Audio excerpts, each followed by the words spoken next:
why wages are such a big deal for employers.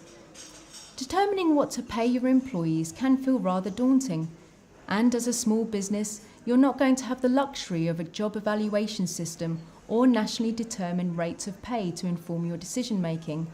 The first thing to do is to think about the pay principles of your business and use these to help guide and inform your thinking. Hopefully you're wanting to attract, motivate and retain good talent and pay them fairly and lawfully.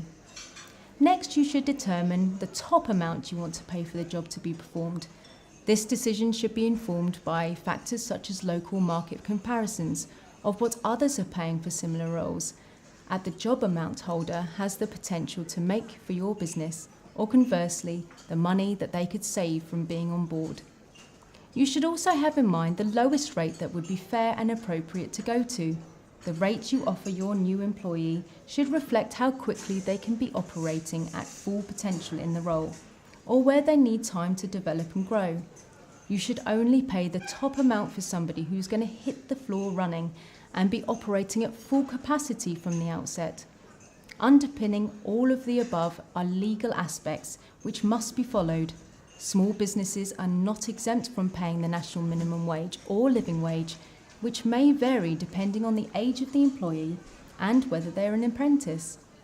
Make sure you keep track of what the levels are, as they usually increase each October. You also need to ensure that men and women are treated equally and paid the same rate for doing like work. You also need to consider other non-salary elements such as expenses for things like travel, whether you will pay additionally for overtime, which is not a requirement, although you must still ensure that the hours they work meet the Working Time Directive, and how you might deal with tips and gratuities, for example. Finally, take care to ensure that pay, wages and any deductions are handled properly, and get advice from your accountant, gov.uk and places like ACAS if you're unsure.